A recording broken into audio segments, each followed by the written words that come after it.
Hello बच्चों, कैसे हैं आप लोग। हम लोग इस लेक्चर में पढ़ेंगे राउल्ट के नियम पर आधारित गणना। तो राउल्ट के नियम पर आधारित गणना, मेथेनॉल और एथेनॉल का वास्तव 44.5 mm और 88.7 mm जी है। इसी ताप पर 60 ग्राम एथेनॉल को 40 ग्राम मेथेनॉल में मिश्रित करने पर आदर्श विलयन प्राप्त होता है। यानी एथेनॉल मेथेनॉल को मिश्रित कर दे तो आदर्श विलयन प्राप्त होता है। इस विलयन का कुल वाष्प दाब तथा वाष्प अवस्था में एथेनॉल के मूल प्रभाव ज्ञात करने हैं। तो कुल दाब ज्ञात करने के लिए हमारा सूत्र होता है पी कुल बराबर क्या होता है, P not 1x1 plus P not 2x2। तो क्या है, मोल प्रभाज हमें जरूरत है। अब इसमें भाग क्या दिया है, ग्राम में दिया है, तो हमें पहले मोल प्रभाज निकालने पड़ेंगे। तो हम लोग पहले मोल प्रभाज निकालते हैं। तो एथेनॉल के पहले हम निकालते हैं मोल प्रभाज किसके, एथेनॉल के मोल प्रभाज निकालते हैं C2H5OH। तो क्या होता है, एथेनॉल का ग्राम्य भार, एथेनॉल का ग्राम्य भार, एथेनॉल का भार। अब क्या हो जाएगा, एथेनॉल का ग्राम्य भार, एथेनॉल का अणुभार,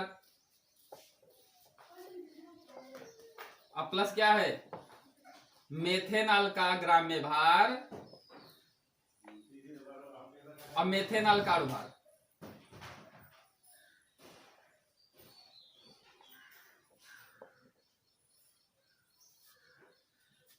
अब क्या है, एथेनॉल का ग्राम्य भार कितना दिया है, कितने ग्राम एथेनॉल, 60 ग्राम एथेनॉल।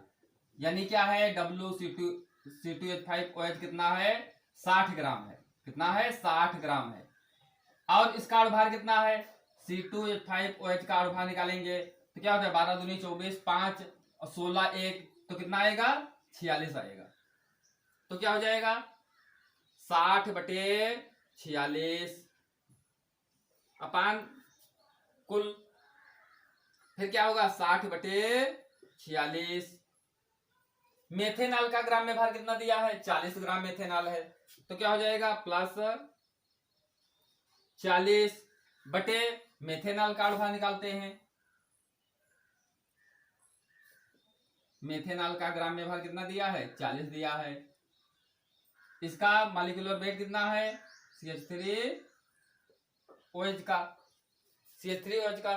तो क्या है, 12 3 15 और 16 + 1 बराबर कितना है, 32 OH। 12 3 15 1 16 16 32, ये कितना आया, 32 आया। तो क्या हो जाएगा, बटे 32। अब इसका हम लोग गुणा भाग करेंगे तो आता है हमारा 0.51। क्या हो जाएगा, मेथेनॉल के मोलंस। तो मेथेनॉल के मोलंस क्या हो जाएगा, मेथेनॉल का ग्राम्य भार,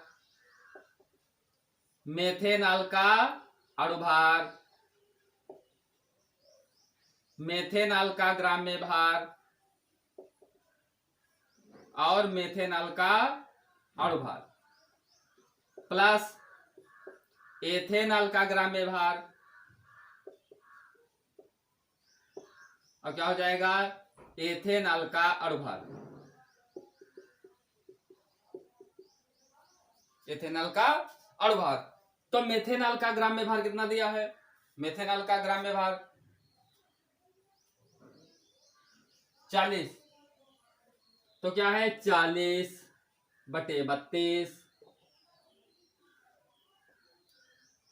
40/32,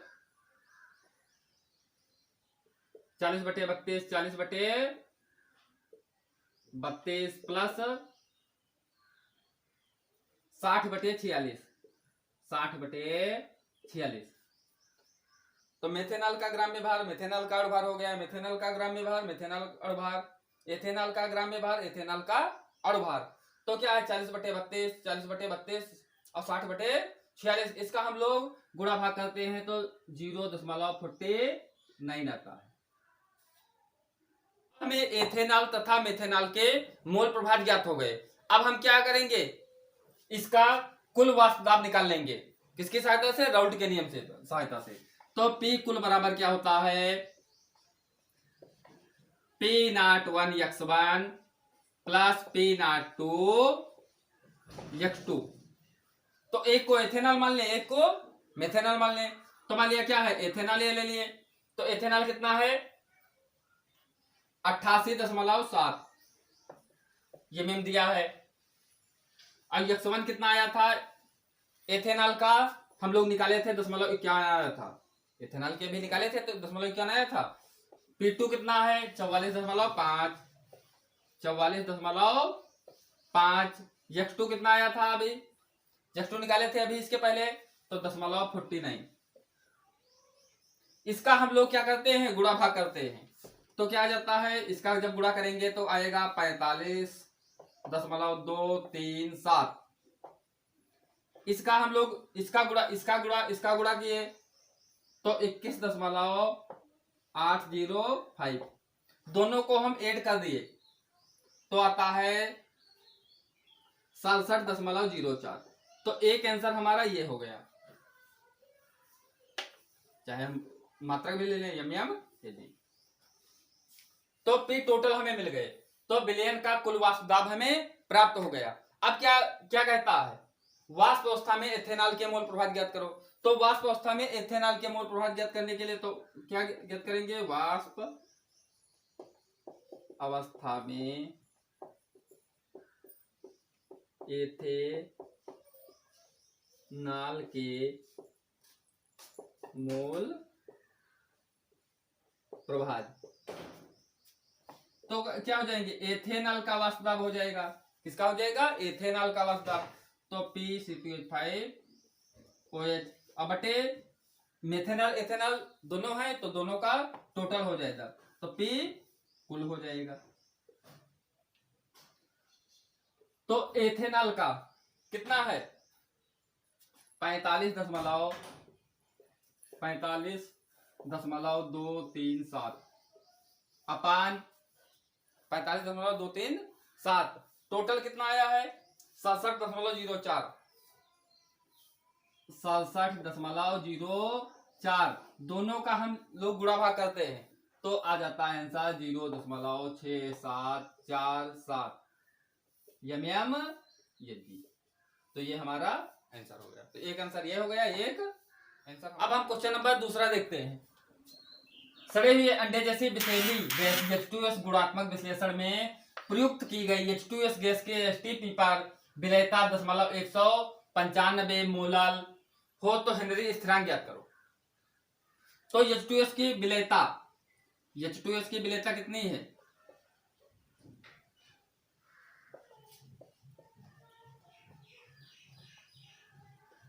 H2S की विलेयता हमें कितनी है, हमारी कितनी है 0.195।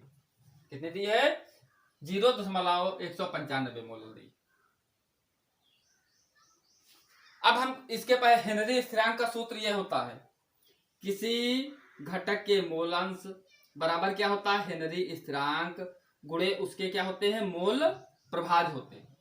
तो H2S के क्या है, H2S का आंशिक दाब हो जाएगा, हेनरी स्थिरांक के तो स्थिर ही रहता है, और H2S के क्या हो जाएंगे मोल प्रभाज। तो हमें पहले मोल प्रभाज निकालने पड़ेंगे।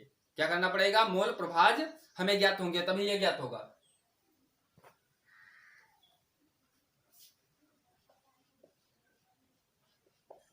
H2S की विलेयता बराबर कितनी है 0.195। तो क्या है, पहले हम क्या ज्ञात करेंगे, हम लोग एक चीज जानते हैं मोललता बराबर क्या होता है। इसके पहले लेक्चर पढ़े थे, मोललता बराबर क्या होता है, क्या होता है ग्राम में वेट बटे क्या होता है मॉलिक्यूलर वेट अपान मोललता बराबर 1 किलोग्राम विलायक में विलेय किसी पदार्थ के मोलों की संख्या विलयन की मोललता कहलाती है। ये हम लोग सबसे शुरुआत में ही पढ़े थे। तो ग्राम में वेट, मॉलिक्यूलर वेट, अब क्या है वॉल्यूम क्या है किलोग्राम में। तो अगर हम रखा जाए ग्राम में तो ग्राम 1000, और जो आयतन रखें, आयतन होता है किलोग्राम में, तो क्या है किलोग्राम एक हो जाएगा, 1000 ग्राम का हो चाहे 1 किलोग्राम का हो, तो क्या हो जाएगा। अब अणुभार कितना होता है, हमारा क्या है विलयन जल है, जल का अणुभार क्या होता है 18 होता है। तो हम क्या लिख सकते हैं, क्योंकि ये हम लोग जानते हैं, तो क्या है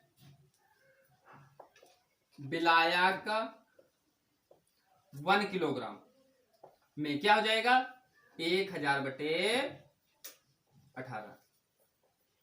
यानी इसके हमें विलायक के जब मूल ज्ञात करने हैं, तो विलायक 1 किलोग्राम हो तो विलायक के क्या हो जाएंगे मूल अंश 55.55। यानी विलायक क्या है, जब कोई नहीं दिया तो हम क्या है जल मान लेते हैं, ये क्या है में विलय है, सबसे अच्छा विलायक जल होता है। तो मान लिया मूलता क्या होता है ग्राम में भार बटे अणुभार बटे आयतन, विलायक का आयतन क्या होता है किलोग्राम में, तो क्या हो जाएगा, ये हम वही चेंज ना करें, तो ये क्या है किलोग्राम, 1 किलोग्राम का हो चाहे 1000 ग्राम का हो। अब ये क्या है मालिक्यूलर वेट, तो क्या है 1000 बटे क्या हो जाएगा 18। अब क्या ज्ञात करते हैं, हमें क्या है H2S के मोल प्रभाव ज्ञात हो जाए तो हमें ये निकल जाएगा, क्योंकि क्या है PH2S दिया भी है, PH2S कितना दिया है 0.1195।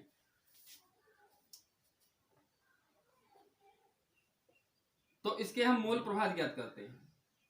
मोल प्रभाव ज्ञात करने के लिए क्या होता है H2S के मोल, H2S के मोल और जल के मोल, फिलहाल क्या है जल है, तो क्या हो जाएगा H2S के मोल कितने दिए हैं 10.195, ये क्या है 10.195, और जल के अभी निकाले हैं 55.55। इसका गुणा भाग हमारा आ जाता है 0.0035। तो हमें क्या है H2S के मोल अंश ज्ञात हो गए, H2S के क्या ज्ञात हो गए मोल अंश ज्ञात हो गए, H2S का आंशिक दाब ज्ञात हो गया, तो अब हेनरी स्थिरांक हम लोग निकाल सकते हैं। तो KH बराबर क्या हो जाएगा, हेनरी स्थिरांक बराबर क्या हो जाएगा PH2S अपान